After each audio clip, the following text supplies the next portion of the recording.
26,000 share হোল্ডারে তারা আমাদের একটি শেয়ারের মূল্য 3 লক্ষ টাকা। তিনি 26,000 শেয়ার প্রায় 3 লাখ দিয়ে উনি টাকার অঙ্ক বাড়িয়ে দিয়েছেন 660 কোটি টাকা। তো আমাদের এখানে তো সকলে এককালীন টাকা পরিশোধ করেনি, যে এই 175 কোটি টাকা কোথায় গেল। যদি ওই অনলাইন পত্রিকা যেটি আমাদের ব্যাপারে এই ধরনের রিপোর্ট প্রকাশ করেছে, তাদের কাছে প্রমাণ থাকলে তারা প্রমাণ করুক যে 175 কোটি টাকা কোথায় গেল। আমরা কারোর সঙ্গে একটি টাকার ক্যাশ লেনদেন করি না, আমাদের সকল লেনদেন বাংলাদেশের আইন মেনে ব্যাংকিং চ্যানেলে আমরা আমাদের ট্রানজেকশনটা করে থাকি। সুতরাং আমরা আমাদের সকল ব্যাংক অ্যাকাউন্ট দিয়েছি। ইস্তানবুল হোটেল অ্যান্ড রিসোর্টের সম্মানিত বিনিয়োগকারীগণ, আসসালামু আলাইকুম ওয়া রাহমাতুল্লাহি ওয়া বারাকাতুহু। আজকে বিশেষ একটি কারণে আজকে আপনাদের সামনে আমি হাজির হয়েছি। আপনারা নিশ্চয়ই খেয়াল করেছেন অনেকে যে একটি অনলাইন পত্রিকা তারা ইস্তানবুল হোটেল অ্যান্ড রিসোর্টকে জড়িয়ে কিছু অসত্য ভিত্তিহীন বানোয়া রিপোর্ট তৈরি করে দেশব্যাপী ছড়িয়ে দেওয়ার চেষ্টা করছে। সেখানে বিশাল একটি রিপোর্ট তারা প্রচার করেছে। সেই রিপোর্টের ভেতরে মূলত আমার দৃষ্টিতে 3টি পয়েন্ট আছে যেটি উত্তর দেওয়া আমি প্রয়োজন মনে করছি। এছাড়া বাকি সব বদবাধা বক্তব্য তাদের। এগুলি একটি রিপোর্ট সাজাতে গেলে হয়তো তাদের প্রয়োজন হয় করার রিপোর্ট ভাবে তারা সাজিয়েছে।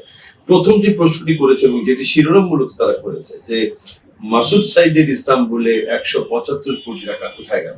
মূলত এখানে তারা, আপনারা নিশ্চয়ই খেয়াল করেছেন যে শুরুতে তারা আমার নামকে ব্যবহার করেছে এবং এই নাম ব্যবহারে করে শিরোনাম করার মাধ্যমে এটা প্রমাণিত হচ্ছে এটি একটি উদ্দেশ্য প্রণোদিত report. Istanbul hotel and resort Masud সাইদের ব্যক্তিগত কোনো প্রতিষ্ঠান নয়, এটি অসংখ্য মানুষের বিনিয়োগ এবং শেয়ারের একটি প্রতিষ্ঠান। আমি সেই প্রতিষ্ঠান পরিচালনার একটি দায়িত্ব পালন করছি মাত্র। তো এই শিরোনামটি প্রমাণ করে যে এটি একটি উদ্দেশ্য প্রণোদিত রিপোর্ট। এই রিপোর্টের ভিতরে তারা বলছেন যে 175 কোটি টাকা কোথায় গেল।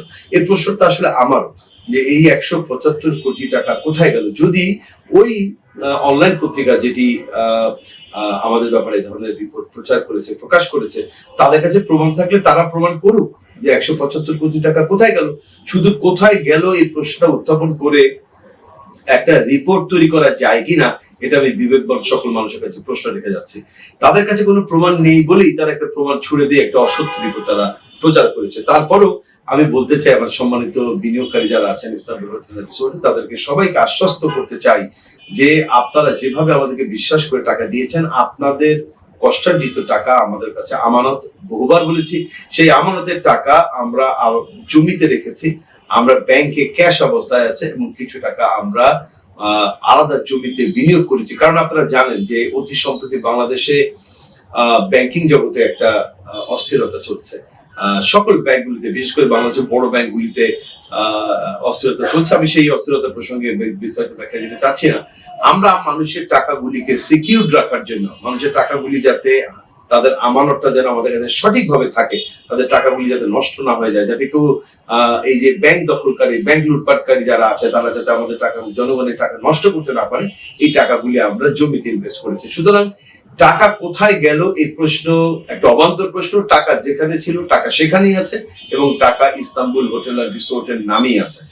আর এই প্রতিবেদন যিনি তৈরি করেছেন, যে অনলাইন পত্রিকা, তিনি ব্যাংকের অনেকগুলি হিসাব দিয়েছেন, অনেকগুলি ব্যাংকের নাম উল্লেখ করে অনেকগুলি টাকার অঙ্ক তিনি বলেছেন। তো নামগুলি, ব্যাংকের নাম পাওয়া, অ্যাকাউন্ট পাওয়া, এটা তাদের কোনো ক্রেডিটের বিষয় না, বিকজ এটা আমরা আমাদের স্বচ্ছতার জন্য আমরাই আমাদের সকল ব্যাংকের অ্যাকাউন্ট আমরা ফেসবুকে পাবলিক করেছি, আমরা সকলকে জানিয়েছি এবং এটা আমরা প্রত্যেককে বলি যে আমরা কারোর সঙ্গে একটি টাকার ক্যাশ লেনদেন করি না, আমাদের সকল লেনদেন বাংলাদেশের আইন মেনে ব্যাংকিং চ্যানেলে আমরা আমাদের ট্রানজেকশনটা করে থাকি। সুতরাং আমরা আমাদের সকল ব্যাংক অ্যাকাউন্ট দিয়েছি। কিন্তু এরপরেও এই তথাকথিত একটি অনলাইন পত্রিকা তারা তাদের রিপোর্টের মধ্যে একটি ব্যাংকের নাম উল্লেখ করে বলেছেন যে সেখানে আমাদের 55 কোটি টাকা আছে। ইনফ্যাক্ট সেই ব্যাংকে আমাদের 1 কোটি টাকাও নেই, অথচ সেখানে 55 কোটি টাকার দেখিয়ে আমাদের বিশাল একটি অঙ্ক সাজিয়ে 190 কোটি টাকা বানানো হয়েছে। এটি সম্পূর্ণ মিথ্যা, এটি সম্পূর্ণ অসত্য একটি রিপোর্ট, একটি উদ্দেশ্য প্রণোদিত রিপোর্ট, এটি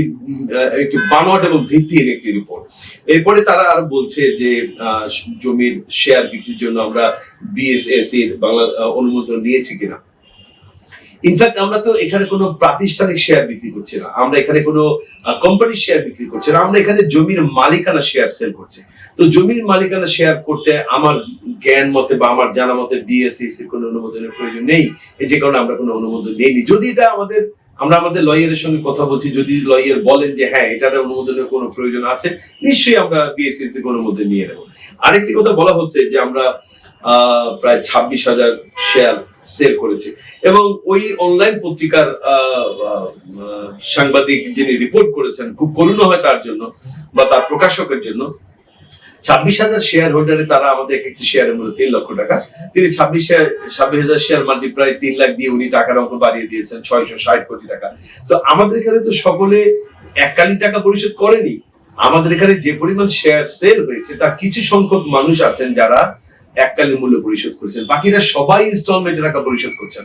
এবং ইনস্টলমেন্ট সিস্টেমটা আমাদের সম্মানিত বিনিয়োগকারী যারা শেয়ার কিনছেন আমাদের জমির মালিকানা, আপনারা সবাই জানেন শেয়ারের জন্য প্রতি মাসে আমাদেরকে প্রথম অবস্থায় 25,000 টাকা দিয়ে ডাউন পেমেন্ট দিতে হয়, বুকিং মানি দিতে হয়, পরবর্তী মাসে 25,000 টাকা ডাউন পেমেন্ট দিতে হয়, এবং অবশিষ্ট 3 লক্ষ টাকার অবশিষ্ট টাকা 4 লক্ষ টাকার অবশিষ্ট টাকা 35টি কিস্তিতে নিতে হয়। তো সেই হিসাবে 8 থেকে 10,000 টাকা মান্থলি ইনস্টলমেন্টে পড়ে। তো সেইভাবে টাকাটা আমাদের অ্যাকাউন্টে এসে, কিন্তু এইভাবে ফুলিয়ে ফাঁপিয়ে 1,90,00,000 টাকা এবং সেই টাকার 175 কোটি টাকা যে কোথায় গেল, এই যে প্রশ্ন উত্থাপন করে জনগণকে বিভ্রান্ত করার যে চেষ্টা করা হয়েছে, এটি মূলত আমাদের প্রতিষ্ঠান থেকে খাটো করার জন্য, হেয় করার জন্য, আমাদের প্রতি মানুষের আস্থা নষ্ট করে দেওয়ার জন্য হয়েছে।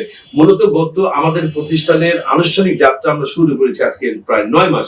9 মাসের মধ্যে আমরা আমাদের প্রতিষ্ঠান নিয়ে আল্লাহ তাআলা সীমাহীন দয়ায় যে স্থানে এসেছি, এটা অনেকের কাছে ঈর্ষার কারণ হয়ে দাঁড়িয়েছে।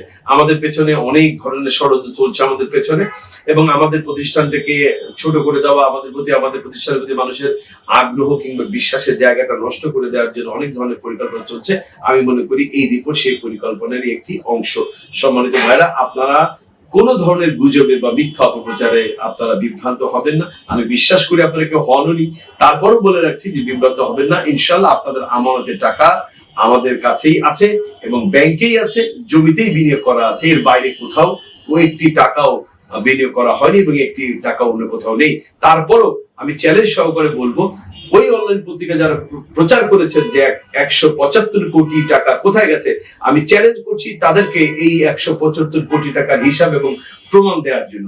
যদি তারা প্রমাণ দিতে না পারেন, তাহলে এটা প্রমাণিত হবে যে তারা কারো দ্বারা বায়াসড হয়ে, কারো দ্বারা, কারো ইচ্ছা মাফিক বা কাউকে খুশি করার জন্য, অথবা কারো দ্বারা প্ররোচিত হয়েই ইস্তাম্বুল হোটেল আর রিসোর্টকে খাটো করার জন্য, মানুষের মনোযোগকে ভিন্ন দিকে নেওয়ার জন্য, এবং ইস্তাম্বুল হোটেল আর রিসোর্ট যে বাংলাদেশে একটা কমিটমেন্ট নিয়ে এসছে, বাংলাদেশের ব্যাপক কর্মসংস্থান এবং বাংলাদেশকে একটি সুখী সমৃদ্ধশালী বাংলাদেশ গড়ার, অর্থনৈতিক ভাবে গড়ার প্রত্যয় নিয়ে যে কাজ শুরু করেছে, এই জায়গাটা থেকে বাধা সৃষ্টি করার জন্য এই রিপোর্ট তৈরি করা হয়েছে। সুতরাং সম্মানিত বিনিয়োগকারীগণ, আপনাদের কাছে আমার অনুরোধ থাকবে, আপনারা বিভ্রান্ত হবেন না, এবং আমাদের প্রতি অতীতে যেভাবে আপনারা আস্থা রেখেছেন, ইনশাআল্লাহ সে আস্থার জায়গাটা বজায় থাকবে, এবং আমরা একত্রে আমাদের যে কমিটমেন্ট 2030 সালের মধ্যে আমরা আমাদের প্রজেক্টকে আপনাদের সামনে আমরা হ্যান্ড ওভার করবো ইনশাআল্লাহ। আল্লাহ যদি দয়া করেন, আমরা 2030 সালেই আমাদের এই প্রজেক্ট, আপনাদের প্রজেক্ট, আমরা আপনাদের কাছে হস্তান্তর করবো ইনশাআল্লাহ। সেই পর্যন্ত আমাদের সাথে থাকুন, আমাদের পরে আস্থা রাখুন ইনশাআল্লাহ। আল্লাহর দয়ায় আমরা এই প্রতিষ্ঠানকে নিয়ে যেভাবে সামনে এগোচ্ছি, কোনো অপপ্রচার, কোনো মিথ্যা প্রপাগান্ডা আমাদের এই ব্যবসায়িক অগ্রযাত্রাকে থামাতে পারবে না ইনশাআল্লাহ। আল্লাহ তাআলা আপনাদের সবাইকে ভালো রাখেন, সুস্থ রাখেন, এই দোয়া এবং কামনা করে আমার কথা শেষ করছি। আসসালামু আলাইকুম ওয়া রাহমাতুল্লাহি ওয়া বারাকাতুহু।